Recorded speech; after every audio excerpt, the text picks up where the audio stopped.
In a world where everyone walks past the hungry, one girl stopped and shared her bread. They said kindness doesn't pay, but for Mercy, that act of kindness became her ticket to destiny. Hello, family. Welcome to African Stories That Touch. Please subscribe, like this video, and share it with your loved ones. And don't forget to turn on post notifications so you never miss any of our powerful stories. Now, sit back and listen carefully, because this story will leave you speechless. The sun was barely up when Mercy balanced her tray of steaming bread on her head. Her slippers slapped the red earth as she hurried down the narrow, dusty road. The town was awake. The call of traders, the cry of hawkers, the hump of impatient buses, and the smell of fried akara filling the air. She was small for her age, barely 20, with tired eyes that carried more weight than her tray. She called out, "Fresh bread! Hot bread!" hoping someone would buy before her stepmother's anger found her again. At the bend near the marketplace, she noticed an old man sitting by the roadside, frail, gray-haired, his clothes torn and dusty. His hands were stretched out, trembling slightly, begging for alms. People passed as if he were invisible. Some even muttered, "Lazy old man, go and walk." But Mercy stopped. She stared at him for a moment. Something tugged inside her chest. Without thinking, she knelt down, took one of the loaves from her tray, and placed it gently in his palm. Then she bought a sachet of water from a nearby hawker and handed it to him. The old man looked up, surprised. His eyes were soft, tired, but grateful. "God bless you, my daughter," he said slowly. "May your kindness speak for you when your voice cannot." Mercy smiled faintly. "Eat, father. You need it more than I do." Then she lifted her tray again and disappeared into the morning crowd, unaware that heaven had just opened a new page in her destiny. When she got home that evening, her stepmother was waiting by the door with folded arms. She counted the day's money, then her face darkened. "Where is the rest of my money, you little thief?" I sold everything, Mama," Mercy stammered. "But..."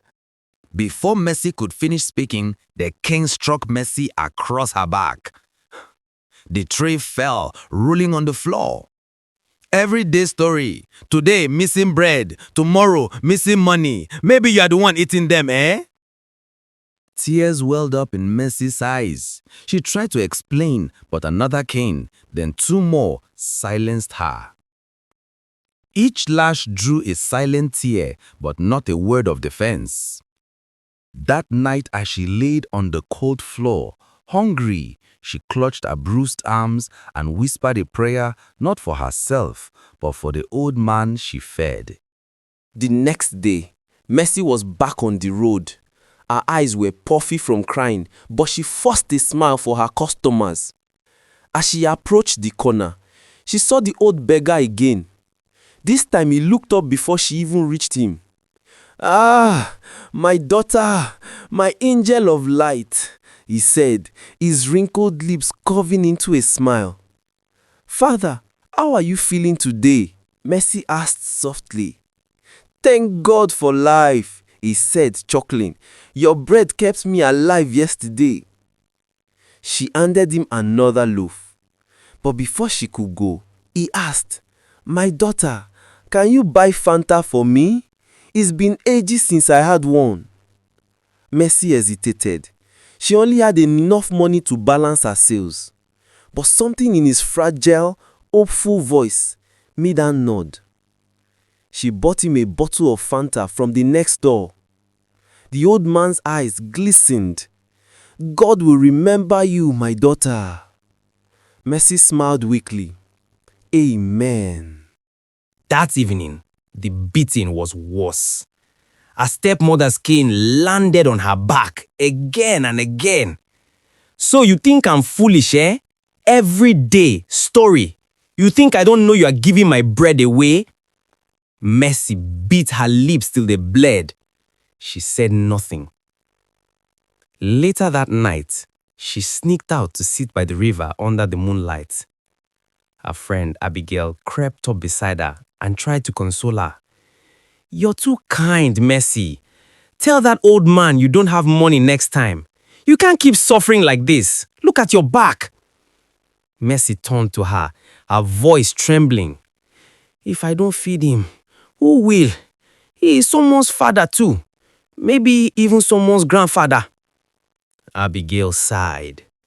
Okay, continue. One day your goodness will destroy you. Mercy stared at the moon. Then let it. I'd rather be destroyed doing good than live with an empty heart. Days turned to weeks. The bond between Mercy and the old man grew. Sometimes she sat beside him while he ate. Sometimes he shared his bread with her, even though she never asked. He often noticed the bruises on her hands and the marks on her face. One morning, he said gently, "My daughter, who did this to you?" Mercy looked down. The wind blew a strand of hair across her face. "It's nothing, father. I fell." He didn't believe her. "Those are not fall marks," he said quietly. "They are torture marks. Pain leaves its own handwriting on the body." She stayed silent for a long time. Then, the words poured out. My father died when I was 6. My mother remarried, but she died too. Then my stepfather remarried. My stepmother said I'm bad luck. She makes me hawk bread every day. Then she takes all the money. If it's short, she beats me and locks me out of the house without food. The old man was silent. His wrinkled fingers gripped the bread tightly. He took a deep breath and said softly, "You are not cursed, my child. You are a gift to humanity. You have a light that darkness wants to cover. Don't ever let darkness win." Tears rolled down Mercy's cheeks. Sometimes I wonder why life is so cruel to good people. He nodded slowly. Because God is still writing their story. The breeze carried their silence. Then the old man began to speak again, his voice heavy with memory. "I once had a daughter like you," he said. "Her name was Precious, sweet girl, full of laughter and big dreams.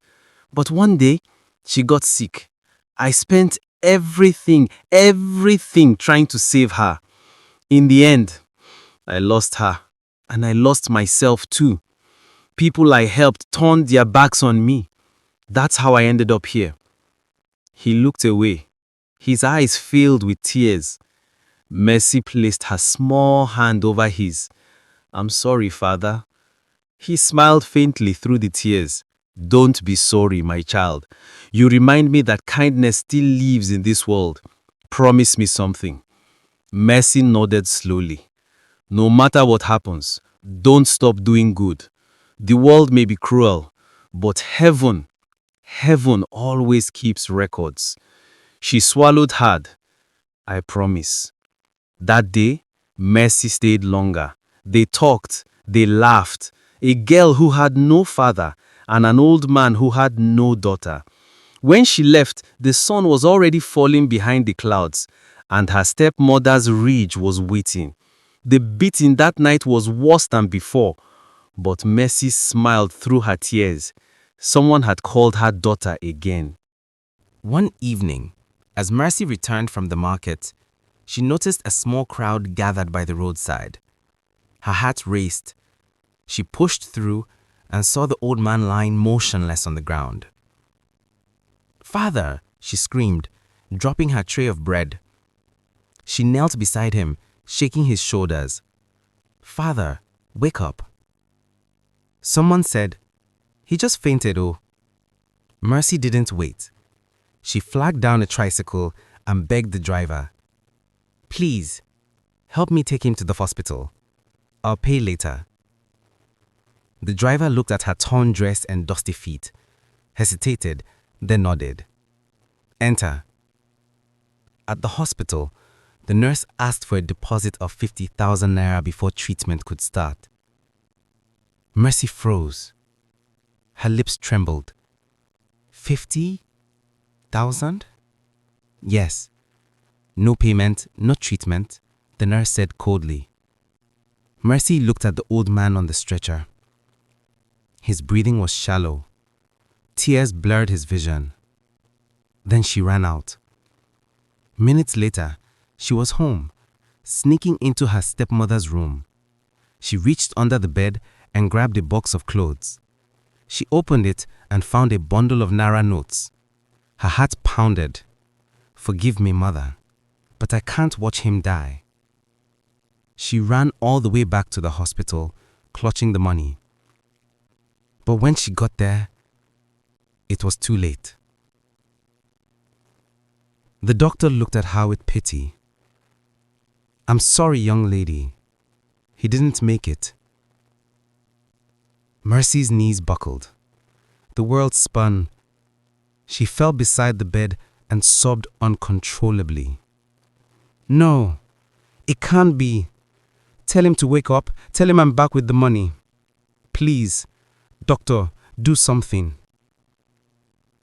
"I'm sorry. There's nothing we can do," the doctor said, and placed something in her hand. A small necklace with a strange pendant. "He asked me to give you this," he said softly. He said, "Tell her to wear it always and never take it off." Mercy clutched it tightly to her chest. The house was silent when Mercy entered. But her stepmother was waiting, eyes cold, fingers tight around the stick. "Ah, the thief is back. Give me the money you stole from me," she hissed. "I didn't spend it, mother. The old man was sick. He was dying," Mercy cried. "Liar!" The cane landed on her back. Over and over, the woman beat her until Mercy collapsed. Then she dragged her to the door, flung it open and screamed, "Get out! Go and live with your precious beggars!" The night was cold. Mercy wandered barefoot along the empty road, clutching the pendant in her hand. Rain began to fall, washing the dirt and blood off her skin, mixing with her tears. She sank to the ground under a street light, whispering, "Father, you were the only family I had.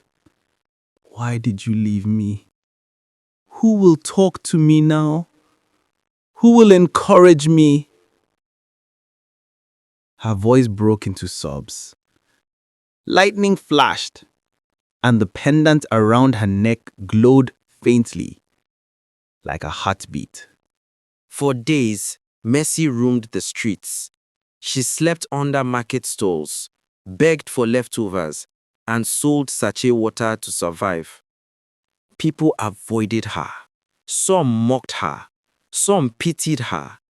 Every night, she clutched the pendant and prayed, "God, if you can see me, please, don't let me die like this."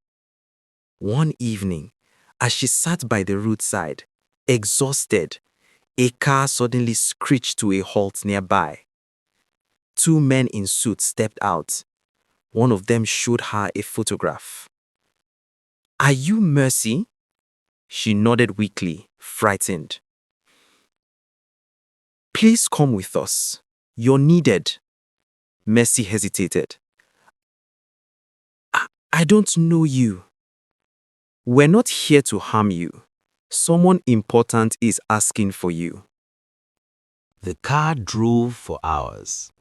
Mercy stared out the window, her mind spinning. The streets became smoother. The air smelled of flowers, not dust.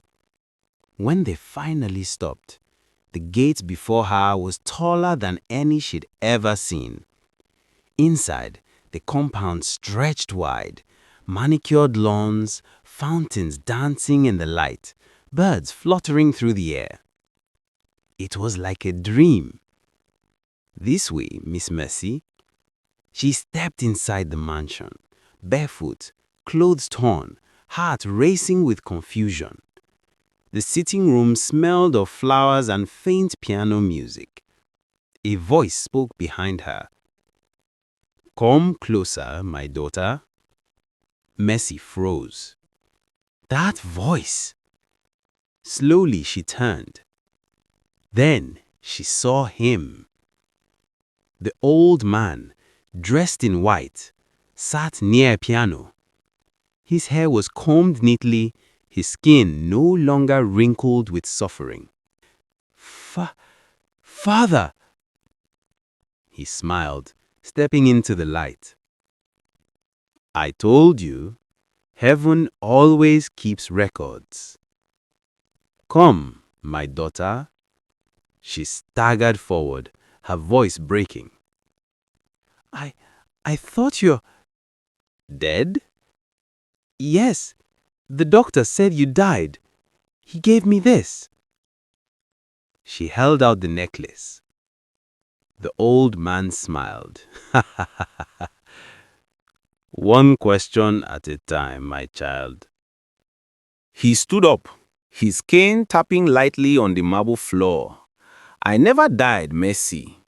You see, after I lost my wife and daughter, I said to myself, if I die today, who will inherit all these? So, I decided to disguise myself to see who still had compassion left in this world. For months, I disguised myself as a beggar to test humanity. Many spat on me, many cursed me, but you fed me your only bread even when you were starving." Mercy covered her mouth, tears flooding her eyes. "So it was all a test?" He nodded. "Yes, and you passed. I was in the hospital that day. My men brought me home when you fainted. I asked them to watch you, but by the time they found you again, you were gone from the house." He raised her up, his voice trembling now. "No, my child, you found me, and because of you, I found hope again." He held her hand, leading her deeper into the mansion. On the walls were portraits of his late wife and his daughter who had died years ago. "You remind me of her," he said softly. "Same kindness, same beauty." He stopped by a grand staircase and turned to her. "From this day, Mercy, you are no longer the bread girl. You are my daughter, and I will send you abroad to become the doctor you've always dreamed of." "Me? Doctor?" "Yes," he said, smiling. "The world needs more hearts like yours. It's time you healed others the way you healed me." She couldn't hold back her tears. She dropped to her knees and sobbed. "Thank you, Father. Thank you." He lifted her gently and embraced her. Weeks later, Mercy stood at the balcony, now dressed in clean clothes, her hair neatly styled. The morning sun washed over her face. She looked out at the city, holding the same pendant to her chest. "Mama, Papa, I made it." A soft smile touched her lips. "Your luggage is in the car, Miss Mercy." Mercy nodded, tears in her eyes. As the car drove her towards the airport, she looked out of the window one last time. It was unbelievable. If someone had told her she would become the daughter of a billionaire, she wouldn't have believed it. But here she was, not only a billionaire's daughter, but on her way to the United States to study medicine. Indeed, sometimes, blessings come dressed as beggars. And sometimes, the bread you give to the needy returns as a banquet of miracles. Thank you for watching. If this story touched your heart, please like, share, and subscribe. And stay tuned for the next one.